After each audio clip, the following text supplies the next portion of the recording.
Europe का एक छोटा सा देश है, नाम है बुल्गारिया, जिसकी राजधानी है सोफिया। बड़ा खूबसूरत देश है, पर्यटन के लिए काफ़ी अच्छी जगह है। तो जो लोग घूमने फिरने के शौकीन हैं और जिनके पास जेब में बहुत सारा पैसा है वो बुल्गारिया जा सकते हैं। खैर, हमें तो इलेक्शन से मतलब है। बुल्गारिया 1990 से अगर पहले की बात की जाए तो घोर कम्युनिस्ट शासन रहा और एक हद तक सोवियत संघ जो उस दौर में हुआ करता था उसके उपनिवेश जैसी हैसियत थी बुल्गारिया की। बुल्गारिया 1990 के बाद लोकतांत्रिक प्रणाली में आया।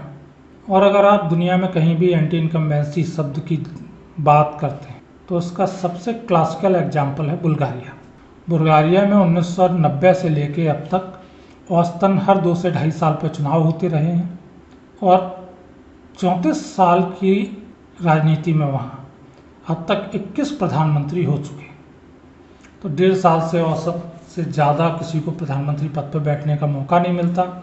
वहाँ के लोग किसी भी पार्टी को बहुमत के आसपास भी नहीं पहुँचाते। गठबंधन की सरकारें बनती हैं, बड़ा ही अस्थिर सरकारें बनती हैं। साल 2 साल में वो गठबंधन टूट जाते हैं, सरकारें गिर जाती हैं और उसके बाद फिर चुनाव आता है। फिर गठबंधन चुनाव में नए बनते हैं, फिर से वो गठजोड़ सरकारें बनाते हैं, फिर कोई 1.5 साल 6 महीने 8 महीने प्रधानमंत्री रहता है, फिर सरकार गिरती है। और बुल्गारिया का लोकतंत्र इसी तरह से चल रहा है। तो इस लोकतंत्र की इस स्थिति को हम नाम दे सकते हैं अराजक लोकतंत्र। भारत ने भी थोड़ा सा ये दौर देखा है गठबंधन की सरकारों और गठबंधन की सरकारों की अराजकता का। गठबंधन की सरकारों से पूर्णतः हम आज भी भले मुक्त नहीं हैं, लेकिन पूर्ण बहुमत की राष्ट्रीय दलों की सरकारों ने पिछले 1.5 दशक में भारत को काफ़ी हद तक लोकतांत्रिक लहजे की और लोकतांत्रिक स्वरूप की बात मैं करूं तो लोकतांत्रिक स्वरूप को भारत के को मजबूती दी है, इसमें कोई संदेह नहीं। राम राम, मेरा नाम अजय सिंह, स्वागत है आपका मेरे YouTube चैनल बसर पर। एंटी इनकम्बेंसी पे बात की जाए उससे पहले मैं आपको एक कहानी सुनाता हूँ। जो पहले से लोग फेसबुक के जरिए मुझसे जुड़े रहे हैं और मेरे एक मित्र से बहुत अच्छे से परिचित होंगे, नाम है निठल्ला दास। तो निठल्ला दास जी 2 दिन पहले मेरे पास आए। उन्होंने कहा कि भैया 4 तारीख को बटेश्वर में घुड़दौड़ होगी, चलोगे देखने? हमने कहा भैया बिल्कुल जाएंगे, 5 साल में होने वाली घुड़दौड़ है, हमको भी दाव लगाना है और देखना है और हर हाल में अपने घोड़े को जिताना है, तो जाएंगे तो है। तो बोले भैया जाओ, अपनी जगह है, लेकिन इस बार आपका घोड़ा नहीं जीतेगा। हमने कहा फिर कौन जीतेगा? बोले इस बार हमारा गधा जीतेगा। तो हमने कहा यार निठल्ले कैसी बातें कर रहे हो, घोड़ों की दौड़ में कहीं गधे जीतते हैं? बोले नहीं भैया, गधा भले है लेकिन इसका बाप घोड़ा हुआ करता था इसलिए जीतेगा। गधा भले है लेकिन हमारे सारे जाति बंधु जो हैं एक साथ मिलके एक सुर में इस गधे को दौड़ते समय उत्साहित करेंगे और ये घोड़ों को पछाड़ के जीतेगा। बहुत समझाने का प्रयत्न किया कि बेटा निठल्ला, घोड़ों की दौड़ में गधे नहीं जीतते, कितनी अच्छी नस्ल के हों, कितना बढ़िया दौड़ लें, लेकिन अंततः जीतेगा तो घोड़ा ही।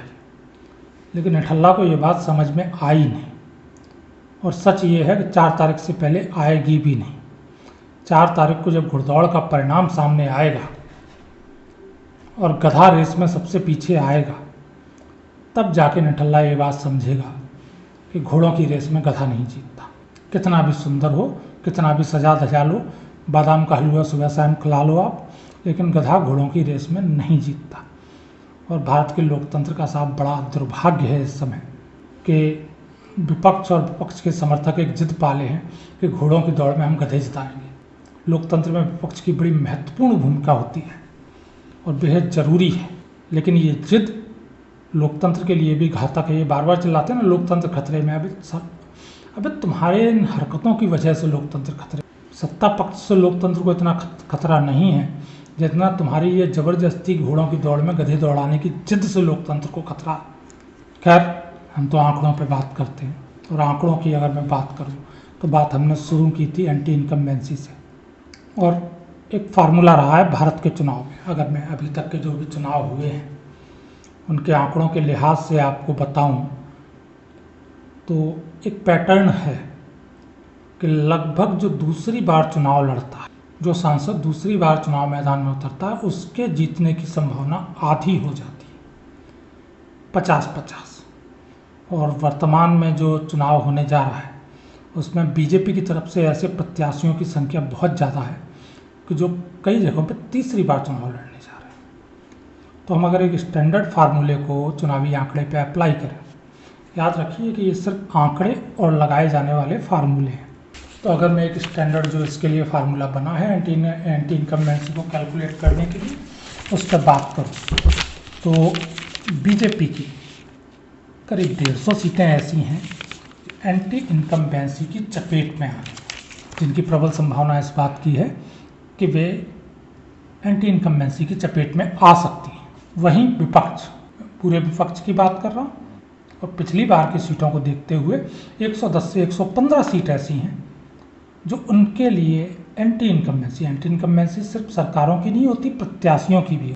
प्रत्याशी 5 साल तक कैसा परफॉर्म किया, लोग उससे कितना संतुष्ट हैं, और ये सरकार की परफॉर्मेंस से कई बार ज़्यादा मायने रखती है। तो 110 से 115 विपक्ष के सदस्य इस आंकड़े में फिट बैठते हैं कि उन पे भी जो जीत हार का खतरा है वो 50% का है, संभावना जीत की आधी हो जाती है। अब इसमें इसका उपाय सभी राजनीतिक दल एक ही तरीका अपनाते हैं, दुनिया भर में ये तरीका आजमाया हुआ है कि वो क्या करते हैं कि प्रत्याशी बदलते हैं, अपने पिछले जीते हुए प्रत्याशियों की जगह नए प्रत्याशी मैदान में उतार देते हैं। टिकट काटना जिसे सामान्य भाषा में कहते हैं। और उस टिकट काटने के भी अपने नुकसान है, पुराना प्रत्याशी नाराज होता है, उसके समर्थक नाराज होते हैं, लेकिन तरीका यही है। कुछ जगहों पे नए प्रत्याशी उतारे जाते हैं, और प्रत्याशी भी क्योंकि इस मामले में बहुत तेज हैं, तो वो जो स्थानीय उनके क्षेत्र की विरोध है, एंटी इनकम्बेंसी है उनके लिए, उसका वो दल बदल के बचाव करते हैं। पिछली बार बीजेपी से लड़ा था, इस बार कांग्रेस से लड़ लेते हैं, या पिछली बार कांग्रेस के प्रत्याशी थे तो इस बार बीजेपी से उतर आते हैं। तो दोनों तरफ से ये फार्मूला अप्लाई किया जाता है। कुल मिला के हिंदी में कहूँ तो जनता का काटा जाता है। इससे आगे बात करते हैं। तो ये जो नए प्रत्याशी उतारे जाते हैं दोनों तरफ से, और कुछ जगह पे विपक्ष उस एंटी इनकम्बेंसी के फ़ायदा उठाने के लिए उतना बेहतर प्रत्याशी दे नहीं पाता है। कई बार गठबंधन की मजबूरियों की सीट पर हेड चढ़ जाती है। इन सारी स्थितियों, अगर मैं एक एक सीट को लेकर कैलकुलेशन आपको बताना शुरू करूंगा तो मुझे कम से कम 2 घंटे का समय लगेगा, और ना तो आप उतना लंबा सुनना चाहेंगे और ना मेरे लिए बता पाना संभव है। तो कुल जमा दोनों पक्षों से जब हम हार की संभावनाओं को कम करने वाली जो चीज़ें हैं उन्हें हटा देते हैं, विपक्ष की कुछ सीटें हारेंगे तो वो पक्ष में आएंगी, पक्ष वाले हारेंगे तो विपक्ष की तरफ चले। इन दोनों का एडजस्टमेंट, टिकट कटने वाला या नए प्रत्याशियों को एडजस्ट करके जब इन सारी चीज़ों पर गौर करते हैं तो उसके बावजूद भी करीब 50 से 55 सीट ऐसी बचती हैं जहां भारतीय जनता पार्टी के प्रत्याशियों पर हार का खतरा है या जीत की संभावना आधी ही रह जाती है। और ये ऐसा नहीं है कि कुछ अजीब हो, ये पैटर्न बिल्कुल चलता आ रहा है। अब इन 50 से 55 सीटों पे जो संभावना है हार की आंकड़ों के लिहाज से, उनका मुकाबला बीजेपी कैसे करेगी? सारी स्ट्रेटजी, सारा मैनेजमेंट, सारा जो संगठन के राजनीति उठापटक होती है वो इसको लेकर हो। इसे बचा गए तो किला फतेह है, और इसे नहीं बचा पाए तो मुश्किलात बढ़ेंगी। लेकिन ये सही है कि कुल जमा सीटें जो पिछली बार की थी उसमें अब भी 50 से 55 सीटें वो हैं जहां हार का गंभीर खतरा है। अलग अलग कारणों से है, लेकिन है। लेकिन यहाँ बीजेपी के पक्ष में अगेन एक चीज़ आ जाती है, वही निठल्ला दास वाली कहानी कि एंटी इनकम्बेंसी का फ़ायदा उठाने के लिए भी तो विपक्ष को सशक्त रूप से सामने अपने आप को रखना पड़ेगा। अब दिक्कत ये है कि यहाँ भी विपक्ष फैल है, वो इस स्थिति का फ़ायदा उठाने में भी सक्षम नहीं दिख रहा है। जहाँ कुछ ज़्यादा ही विरोध है, जहाँ विरोध का स्तर इतना है कि 15 से 20% तक वोट शिफ्ट हो सकता है, सिर्फ उन सीटों पर फ़ायदा मिल पाने की उम्मीद दिख रही है। अन्यथा ये एंटी इनकम्बेंसी सिर्फ इतना करेगी कि जो हार और जीत का मार्जिन है वो कम कर देगी। कम मार्जिन से बीजेपी के लोग जीतेंगे, लेकिन विपक्ष इन सीटों को छीन पाएगा, इसकी संभावना यहाँ काफ़ी कम हो जाती है।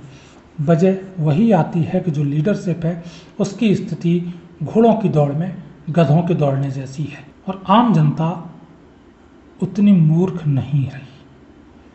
वो गधे और घोड़े में फ़र्क करना जानती है।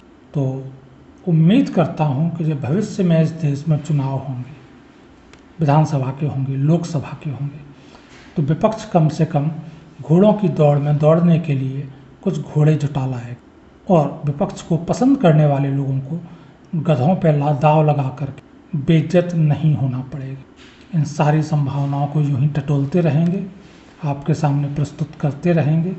चुनाव के गणित हैं, चुनाव का खेल है, अंतिम फैसला जनता जनार्दन करती है, वोट वही देती है और हार जीत वही तय करती है। राम राम।